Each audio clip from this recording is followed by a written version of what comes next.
પણ મારી ચિંતા વિઘન વિનાશની,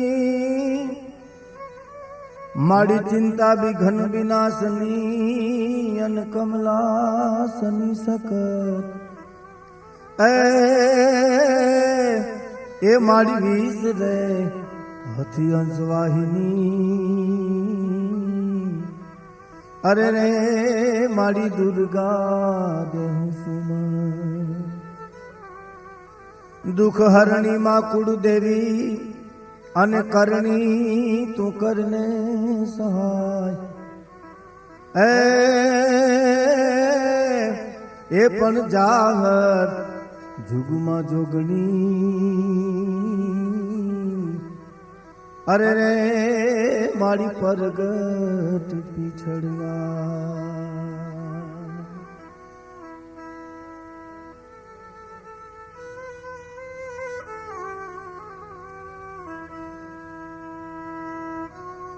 આપણે ત્યાં એક બહુ પ્રાચીન દુહો છે કે કાઉ ઝાઝા કાગોલિયા અને કાઉ ઝાઝા કપૂત, હકડી સી મયણ ભલી અને હકડો ભલો સપૂત. બહુ લોકજીભે ચડેલો આ દુહો છે. ગામડે થી માંડી અને નગર સુધી આ ગવાતો દુહો છે. એનો અર્થ બહુ સરસ છે કે કાઉ ઝાઝા કાગોલિયા અને કાઉ ઝાઝા કપૂત, હકડી સી મયણ ભલી અને હકડો ભલો સપૂત. પરમાત્માની પાસે માણસ માગે છે બે હાથ જોડીને કે હે હરિ, અખિલ બ્રહ્માંડના માલિક, દેવાય તો એક દીકરો દેજે અને નહીં તો રૂડી એવી એક દીકરી દેજે. દીકરો કેવો? ભગીરથ જેવો, શ્રવણ જેવો, 71 પેઢી ને ઉજળા કરે એવો દીકરો દેજે. આપણે જે વાત કરવી છે એવા એક દીકરાની કરવી છે. દીકરો એ બાપની કેવી સેવા કરે છે, માની કેવી સેવા કરે છે, એનો આ પ્રસંગ છે જે આજે ગામડે ગામડે, ઝૂંપડે ઝૂંપડે, શહેરે શહેરમાં ગવાય છે. જેના ગીતો લોકજીભે ચડ્યા છે, જેની વાતો લોકજીભે ચડી છે, એવા શ્રવણની વાત કરવી છે. અને એ શ્રવણ માતા પિતાની કેવી સેવા કરે છે એનો આ પ્રસંગ છે.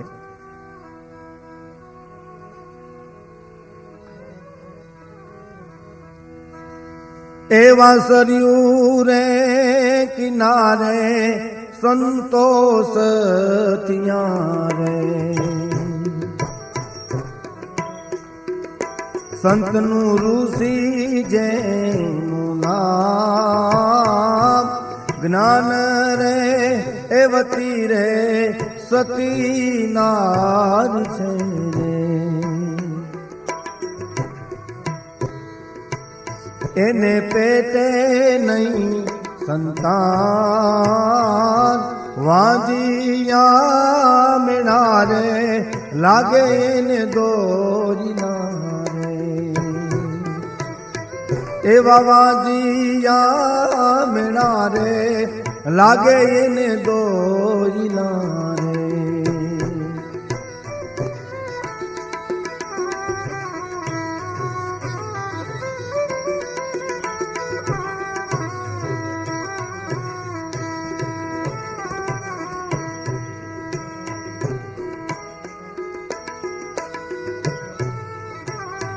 એવા સરયુ રે કિનારે સંતોષ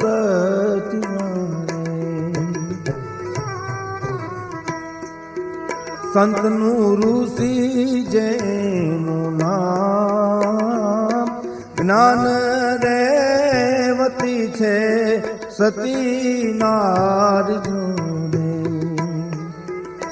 એને પેટે નહીં સંતાન, એને વાંજિયા મેણા રે લાગે દોયના રે. સરયુ નદીને કિનારે એક સંતનું ઋષિ તપ કરે છે. એને જ્ઞાનવતી એક સતી નારી છે જે પતિવ્રતા છે, પતિને પરમેશ્વર માની અને જીવે છે. એને પેટે કઈ સંતાન નથી. વાંજિયાને મેણાને દોયલા બહુ લાગે છે. બહુ સાચી વાત છે મિત્રો. જેને સંતાન નહીં હોય એને કદાચ દુઃખ ઓછું હોય છે, પણ સમાજ એને દુઃખ તાજું બહુ કરાવે. પતિ પત્ની કદાચ ભૂલી ગયા હોય, પણ સમાજના લોકો એને કીધા કરે કે તમારે સંતાન નથી, એકાદો દીકરો હોય તો હારું, એકાદી દીકરી હોય તો હારું. અને એટલે તો કવિઓને પણ કહેવું પડ્યું છે કે લોકના સાગર વિશે કોઈ નાવથી તરસ્યો નહીં, દો રંગની દુનિયા તણા ધોખા કદી ધરસ્યો નહીં. સીતાને ઘોર જંગલમાં અમે પુત્રો જણાવ્યા છે, શ્રી કૃષ્ણને ભીલના બાણે અમે પોતે હણાવ્યા છે. કલમ ધ્રુજે છે લખતા અમારા પાપ પોથીની, મહાત્મા સંત મોહનને અમે પોતે હણાવ્યા છે. આ તો સમાજ છે. અને બહુ સાચી વાત છે, સમાજના કુવામાં બુડવા કરતા તરવું બહુ સારું છે. સમાજના કુવામાં તરવા કરતા બુડવું બહુ સારું છે.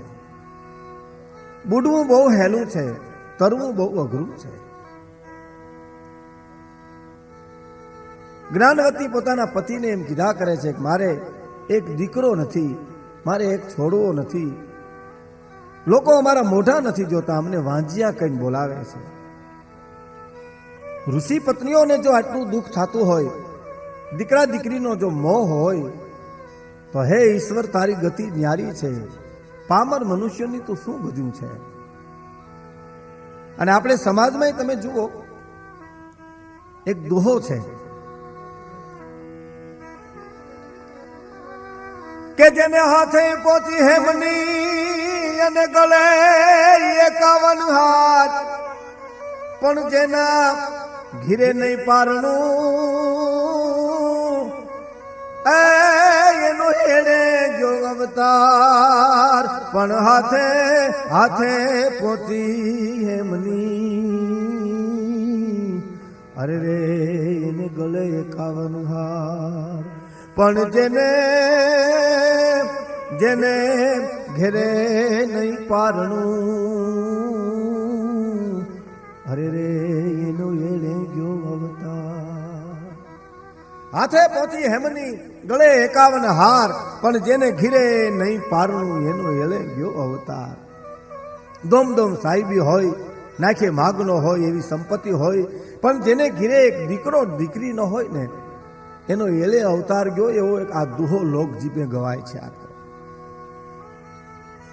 અને જેને સંતાન ન હોય એ દીકરીઓ બહેનું રાંદલને પ્રાર્થના પણ એવી જ કરે છે. કેવી પ્રાર્થના કરે રાંદલને કે હે મા રાંદલ,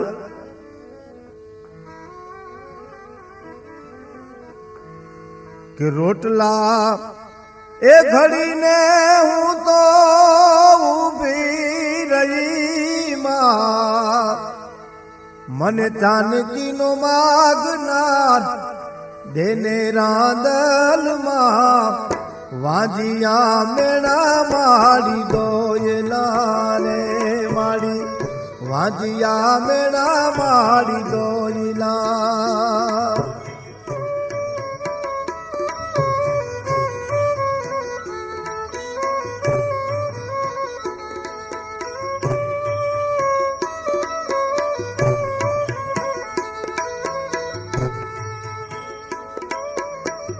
પાણી લાંભરીને માડી ઊભી રહી માં, પાણી લાંભરીને માડી ઊભી રહી માં. ખેડલાનો જાલનાર દેને રાંદલમાં, વાંજિયા મેળા બહુ દોયલા રે માં, વાંજિયા મેળા બહુ દોયલા. રોટલા ઘડીને માં ઊભી રહી, મને ચાનકીનો માગનાર દેને રાંદલમાં. પાણીલા ભળીને હું ઊભી રહી માં, મને છેડલાનો જાલનાર દેને રાંદલમાં. વાંજિયા મેળા માડી અતિ દોયલા. બહુ સાચી વાત છે ને. હાઉકલી કરી હું મારી માને બીવરાવતો, ખોટે ખોટો સંતાસો. આજે એવો ભીતરમાં હંતાણો કે બહાર નથી દેખાતો. ઠાકર મંદિરની જાલને અંબાવું નહીં તોય હું વગાડવા જાતો. આજે એવો મોટો બની ગયો કે મંદિરમાં નથી હમાતો. એવી અપેક્ષા હોય નારીને. માને એમ હોય કે મારે એક દીકરો હોય તો સારું. એમ જ્ઞાનવતી સંતરુ ઋષિને બહુ કહે છે, ખૂબ જ વિનંતી કરે છે, કાકલુદી કરે છે. સંતરુ ઋષિએ એકવાર એટલું કીધું, દેવી આ તો બધી માયા છે. દીકરો સારો હોય તો ભલે, નહીતર કોક કપાતર દીકરો થાય તો જીવન ઝેર બની જાય. એના કરતા સમાજના દીકરા છે એ આપણા દીકરા છે ને. અને વાત એ સાચી છે ભાઈઓ. કોક સારો દીકરો હોય તો 71 પેઢીને તારે. નહીતર આપણે ઘણીવાર સમાજમાં જોઈએ છીએ એવા દીકરા પાક્યા હોય કપાતર કે બાપને બજારમાં નીકળવા પણ ન હોય. ઓલી આપણે એક વાત બહુ સરસ છે, બાપ દીકરો હોય નદીએ નાવા જાય છે, દીકરો પણ તોફાની જલમની જાહેર જોઈ લ્યો ભાઈઓ, વાવાઝોડું જોઈ લ્યો. એમાં નદીએ નાવા ગયા એટલે દીકરાએ બાપને કીધું, બાપા હું નદીમાં નાવ? તો કે ના બેટા, બીજું શું થાય? કે ગુનામ ડૂબકી મારું? તો કે ડૂબકી તો મારે, પણ જેટલી ટકે એટલી ટકાવજે, એટલી ઘડી તો મને શાંતિ. હવે આવા કપાતર એક હોય તો હું નહીં, 21 હોય તો શું? એમ એક ભાઈ બહાર ગામ ગયા એટલે ગરદણી કીધું રોકાઈ જાવ. તો કે મારે ઉતાવળ બહુ છે. તો ભાઈ તમારે શું ઉતાવળ છે? ઘીરે હાથ દીકરા કામ કરે છે, તઈ બિચારો નિહાકો નાખીને કે એક જો કોક સારો દીકરો દે તો હાથે દઈ દેવા છે. ઘીરે આવીને જોઈ જા લોટકે પાણી પીવું. ભણના દીકરામાં કરશો નથી રહેવા દીધો પાણી આરે. તઈ આપણને એમ થાય બહુ સાચી વાત છે. સંતનું ઋષિ જ્ઞાનવતીને એમ કે છે કે આ તો બધી માયા છે. દેવ જેવા જો દીકરા હોય તો કુળને ઉજલા કરે, બાકી તો દુખીના ડાલિયા કરે, ઘટપણ ઝેર કરે. અને કપાતર દીકરા હોય તો એને આપણે ગીતોમાં પણ કીધું છે કે ઊંચો મારે ધરતી એઠી હું બેઠી સમુદ્ર મોજાર. આભ ઊંચો મારે ધરતી એઠી હું બેઠી સમુદ્ર મોજાર રે, હું તો બેઠી સમુદ્ર મોજાર. અંત વેલાએ કોઈ રહ્યું નહીં આંધલી નો રે આધાર. આવા નવ દીકરા દેજો, એથી નરવાજિયા રેજો. આવા નવ દીકરા દેજો, એથી નરવાજિયા રેજો. આબ ઊંચે મારે ધરતી એથી હું બેઠી સમુદ્ર મોજાર. અંત વેલાએ કોઈ રહ્યું નહીં આ આંધલી નો આધાર. આવા નવ દીકરા દેજો, એથી નર વાંજિયા રેજો. જનની જનિતો ભક્ત જન કાં દાતાર કાં સૂર, પણ નહીતર રેજે વાંજણી તું મત ગુમાવીશ નૂર. તારું નૂર ગુમાવીશ માં. સંતનું ઋષિ પોતાની પત્ની જ્ઞાનવતીને બહુ સમજાવે છે. જ્ઞાનવતી એમ કે છે, ના મારે એક દીકરાનો છોડવો જોઈએ, મારી ઉપર કૃપા કરો. હું કાકલુદી ખલી આપને વિનંતી કરું છું, વાંજ્યા મેણા મને વહમાં લાગે છે. તમે જોજો દીકરા 4 પ્રકારના થાય છે, છોકરો, દીકરો, પુત્ર ને ગગો. એની વ્યાખ્યા મહાપુરુષોએ કરી છે કે બાપનો દીવ આલે એનું નામ દીકરો કહેવાય, પૂનામના નરકમાંથી પિતૃઓને બચાવે એનું નામ પુત્ર કહેવાય, અને બાપની આબરૂ ઉપર જથ્થાબંધ પાણી ફેરવીને યોજાય એને છોકરો કહેવાય. અને આ ધર્માદામાં કંઈક પૈસા લખાવો ને પછી એમ કે મારી બાને પૂછી આવું, એને ગગો કહેવાય. સારા દીકરા હોય તો ભલે બાપના દીવાલે એનું નામ દીકરા કહેવાય. અને દીકરા દી વાલ્યા છે બાપના હો. એટલું નહીં, પૂનામના નરકમાંથી પિતરોને બચાવ્યા છે. દાખલા તરીકે હકડો કટકો હાડલો જો ગંગા તટ જાય તો એના માનવ કુળમાં કોઈ દી ભૂત ન હરજે ભાગીરથી, એવા પણ દીકરા છે. જ્ઞાનવતીને એવા દીકરાની આશા હતી, એવા પુત્રની ઈચ્છા હતી. ખૂબ જ આગ્રહ કર્યો ત્યારે સંતનું ઋષિ યોગ બળથી સમાધિ ચડાવીને જોવે છે.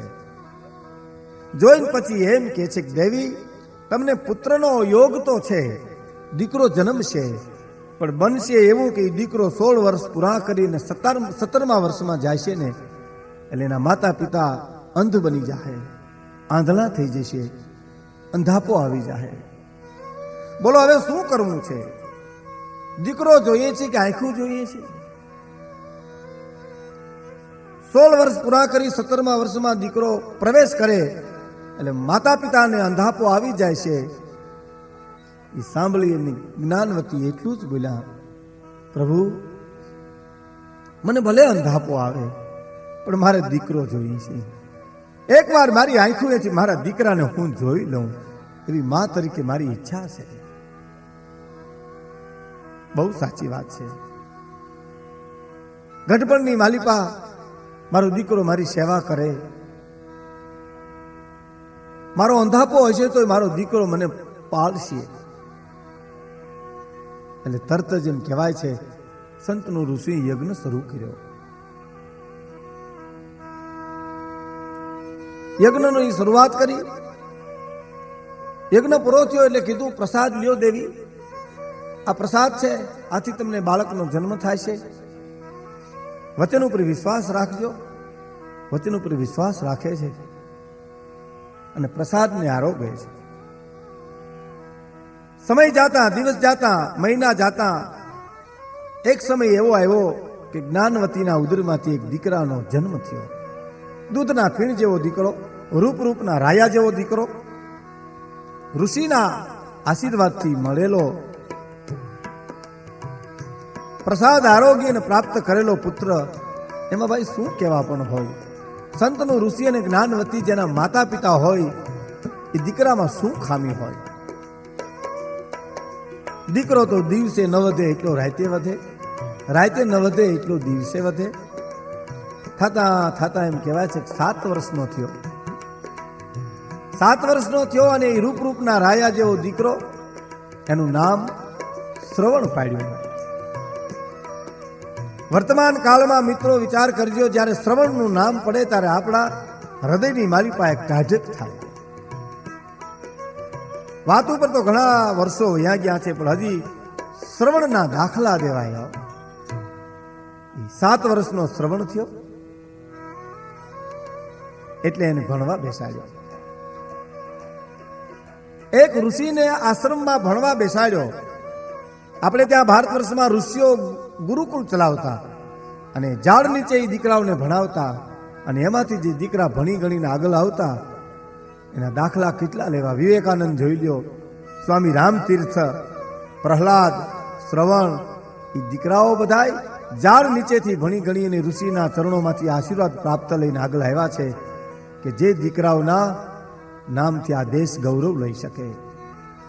આજે ઊંચું માથું કરી હું અને તમે એમ કહી શકીએ છીએ કે અમારો દેશ વિવેકાનંદનો દેશ છે, અમારો દેશ સ્વામી રામતીર્થનો દેશ છે, અમારો દેશ છે એ શ્રવણ કુમારનો દેશ છે, પ્રહલાદનો આ દેશ છે, ધ્રુવ કુમારનો આ દેશ છે. એ ઋષિના આશ્રમમાંથી જ્ઞાન પ્રાપ્ત કરીને આગળ આવેલા દીકરા છે. એટલે સંતનું ઋષિએ શ્રવણને આશ્રમમાં ભણવા માટે બેસાડ્યો. બીજા આશ્રમમાં અભ્યાસ પૂરો કર્યો. 16 વર્ષ પૂરા થયા. સંતનું ઋષિ વિચાર કરે છે કે 16મા વર્ષમાં દીકરો બેઠો છે અને અભ્યાસ પૂરો થઈ ગયો છે. એટલે અંતરમાં એક આશા છે, એક ઈચ્છા છે કે દીકરાના જો લગ્ન થઈ જાય તો દીકરાને આપણે પ્રણાવી દીકરાની વહુને પણ જોઈએ. ઈચ્છા છે ને. બહુ વિચાર કરો મિત્રો. તને ખબર હતી કે 17મા વર્ષમાં આવતા અંધાપો આવી જાય. દીકરો ભણી ગણીને આગળ આવ્યો છે, 16 વર્ષ પૂરા કર્યા છે, એટલે વ્યવસાય ગોતવા માટે નીકળે છે. સારી કન્યા જો મળી જાય તો શ્રવણના લગ્ન કરવા ફરતા ફરતા ફરતા અયોધ્યા નગરીમાં આવે છે. અયોધ્યા નગરીમાં વિષ્ણુ પ્રસાદ નામના એક બ્રાહ્મણ કુટુંબ, એમની એક દીકરી, નામ એનું સરિતા. દીકરી ગમી ગઈ અને શ્રવણની સગાઈ કરી. ટૂંકમાં ઘડિયા લગ્ન લખાડા. પણ જ્યારે શ્રવણને પરણાવી અને ઘરે જ્યારે માતા પિતા આવે છે ત્યારે એને આનંદનો પાર નથી હોતો. ક્યાં મા બાપને આનંદ ન હોય.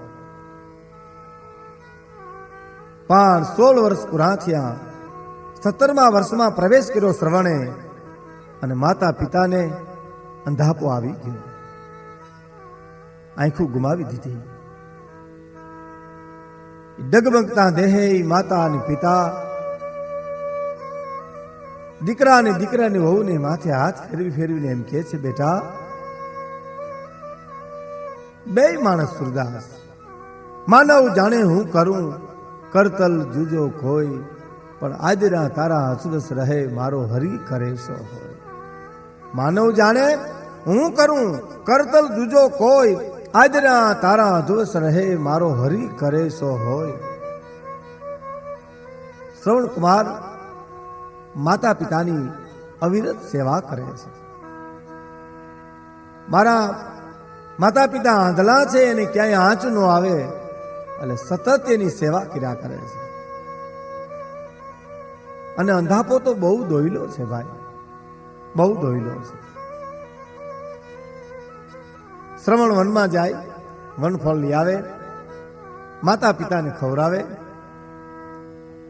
અવિરત સેવા કરે. અને સાચી વાત છે ભાઈ, તમે વિચાર કરો તો આપણા મહાપુરુષો પણ એમ કે છે કે પ્રથમ તીર્થ છે એ માં છે. પહેલું તીર્થ જીવનમાં જો કોઈ હોય તો માં છે, અને બીજું જો તીર્થ કોઈ હોય તો પિતા છે. બાકીના બધા તીર્થો ગણાય છે. માતા પિતાની સેવા કરો એટલે સમગ્ર તીર્થો આવી જાય છે, એમ આપણા મહાપુરુષો કહે છે, શાસ્ત્રો પણ એમ કહે છે. પણ જો માતા પિતા દુઃખી થાય અને બીજે જો માણસ તીર્થ કરતો હોય તો એના તીર્થનું પુણ્યને મળતું નથી. એ બધું ફોગટ જાય છે.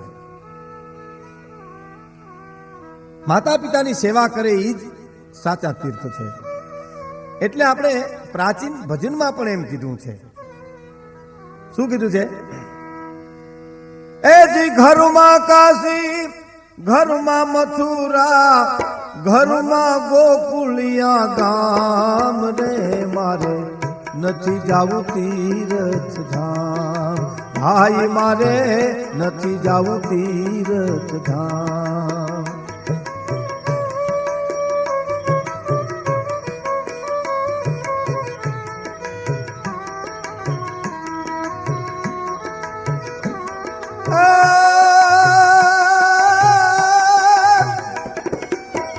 ઘરમાં કાશી મારે, ઘરમાં મથુરા, ઘરમાં કાશી, ઘરમાં મથુરા, ઘરમાં ગોકુલિયા ગામ રે, મારે નથી જાવું તીર્થ ધામ, ભાઈ મારે નથી જાવું તીર્થ ધામ, ભાઈ મારે નથી જાવું તીર્થ.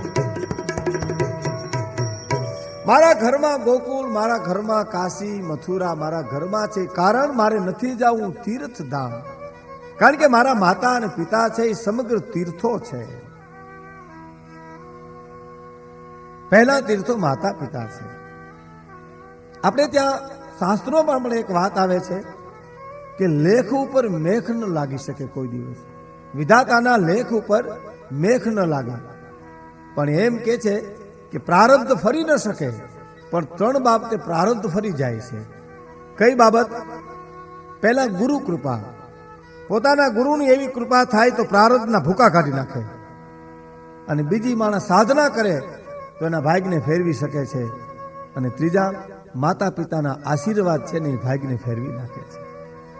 ઝૂંપડામાં જીવતા હોય, ટાઢો ટુકડો ખાતા હોય, અંગ ઉપર પૂરા કપડાં ન હોય, અને છતાંય હાલતા ને ચાલતા બિચારા એમ કહેતા હોય કે મારા દીકરાને ખમા, મારા દીકરાને ખમા. દીકરો એને દુઃખી કરતો હોય તો મા બાપ એને આશીર્વાદ દેતા હોય ને, એ માતા પિતાની સેવા છે ને એ ભાગ્યને ફેરવી નાખે છે. એમ શ્રવણ અવિરત રાત દિવસ પોતાના માતા પિતાની સેવા કર્યા કરે છે. કારણ સાચા તીર્થો આજ મારા છે મા બાપ. એક વાર એવું બન્યું, શ્રવણ કંઈક જંગલમાં ફળ ફૂલ લેવા જાય છે. પાછળથી એના અંધો અને અંધી માતા પિતાને તરસ લાગે છે. દીકરાની વહુને એમ કે છે બેટા પાણી પીવું છે. દીકરાની વહુ કઈ એને જવાબ નથી આપતી. કારણ ઘમંડી છે, અભિમાની છે. માવતરની સંપત્તિનું એને અભિમાન છે. અંધો અને અંધી એની સેવા એને ગમતી નથી. બે ત્રણ વાર કીધું બેટા તરસ બહુ લાગી છે. દીકરાની વહુ શ્રવણની પત્ની એને પાણી નથી પાતી. શું કરે? માતા પિતા કઈ કહી ન શકે. પાછળથી શ્રવણને ખબર પડી. શ્રવણ જાણી લીધું કે મારા માતા પિતા છે ને એની સેવા નથી કરતી મારી પત્ની. એટલે એકવાર એને એટલું કીધું કે જેને તને જો મારા માતા પિતા ન ગમતા હોય તો એમ કર, તને હું તારે પિયર મૂકી જાઉં. એની પત્ની જવાબ આપે છે કે ના, હું નહીં સેવા કરું. આપણે ત્યાં જગતમાં પણ ઘણા દાખલા જોવા મળે છે. ઘણા ખાનદાન કુટુંબની દીકરી હોય, દુઃખ વેઠીને પણ એના સાસુ સસરાને માતા પિતા ગણે હો, એની એવી સેવા કરે, અને એવા એના પુણ્ય પ્રતાપે એને દિવસો સારા આવે ભાઈ, એનું વર્ણન ન થઈ શકે. અને ઘણી બાયુ કુભારજા હોય, ઘમંડી હોય, સાસુ સસરાને તુકારે બોલાવતી હોય, સેવા ન કરતી હોય, એના પરિણામો આપણે દુનિયામાં જોઈએ છીએ. પછી એને એવા દીકરા થાય કે એના દીકરા એની પણ સેવા ન કરી શકે. શ્રવણે એકવાર એટલું કીધું કે મારા માતા પિતાની સેવા તમારે કરવી પડશે. તો કે ના, હું સેવા નહીં કરું. તમારા માતા પિતા જો તમારાથી ન હચવાય તો તમે એને દરિયામાં નાખી આવો, કૂવામાં નાખી દો. તમારા માતા પિતાને કાં કૂવામાં નાખો અને કાં મને મારે પિયર મૂકવા જાઓ. અને શ્રવણ પોતાની પત્નીને એમ કહે છે કે હું તમને મૂકવા આવું છું, પણ હું મારા માતા પિતાને કૂવામાં નહીં નાખું. આપણા લોકજીભે જે ગવાતા ગીતો, ગામડે ગામડે જે ગવાતા ગીતો, એમાં પણ એમની સુંદર વાતો આવે છે ને. ગીતોમાં કહે છે ને કે 7 વર્ષનો શ્રવણ થયો, લઈ પાટીને ભણવા ગયો.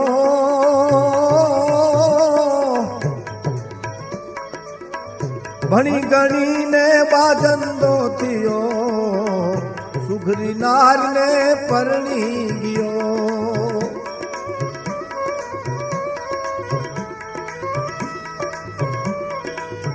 સુઘરી નાર મારા વચન સુનો, તમે આંધળા માવતરની સેવા કરો.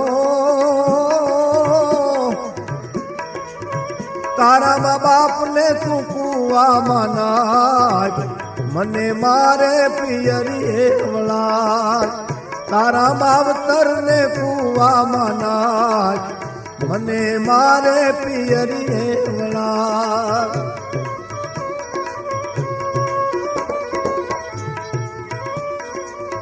ત્યાંથી સરવણ હાલતો થાય, સસરાના ઘર પૂછતો જાય. સસરાજી મારા વચન સુનો, તમારી દીકરીને ઘરમાં પૂરો. સસરાજી મારા વચન સુનો, તમારી દીકરીને ઘરમાં પૂરો.